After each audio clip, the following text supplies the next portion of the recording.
at all this. What are your thoughts on the fines for the homeless people out here in Grants Pass? They're great. They're great? I am so sick and tired of not being able to take my son to the freaking park anymore without finding needles and seeing people overdosing in the parks. So I would like to see all of that cleared up and gone. Our kids can't go play at the parks anymore without finding drug paraphernalia, without being harassed by homeless people.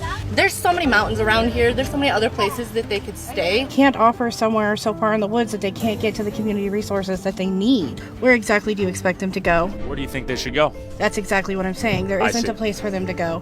What do you think the fines do? It discourages them to be here. Yeah.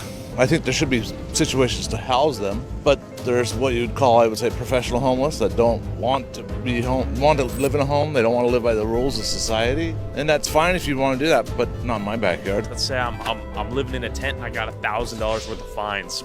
Well, you don't have the money, you don't have the money. Okay. We in survival mode out here. Yes, we We're on are. Frontier Oregon Trail, baby. That's right. Do you think they should be allowed to sleep? To be honest with you, you know what I think? Talk to me. I think they should buy bus tickets and ship them up to Salem.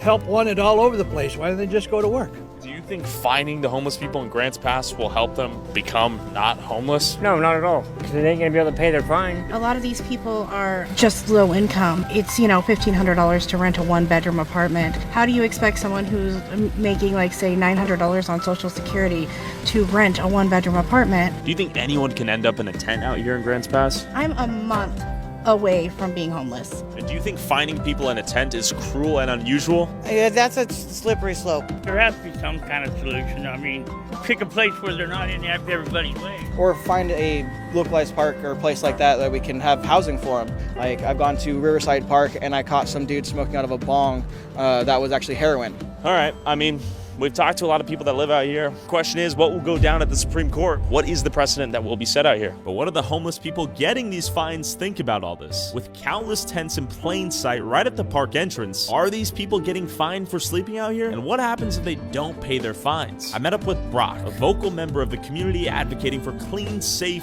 drug-free parks, and actually has a son suffering from drug addiction living on these streets. Okay, so there are plenty of tents out here. Looks like we've reached the park where shit's going down. You were gonna show me some signs. These are just the signs that we show during our rallies that we have on the streets. And you have a son somewhere out here in the parks? Yes, my son is one of these campers in the park. Okay. Yeah. His name is Jack Spurgeon.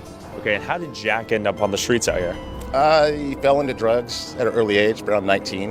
Okay. He's 37 now. He's rolled around. He spent 2 seasons in Portland. He just got back from spending 5 months in the Tenderloin, San Francisco. So he's been through it. But he's not living with you? No. Why not? The drugs.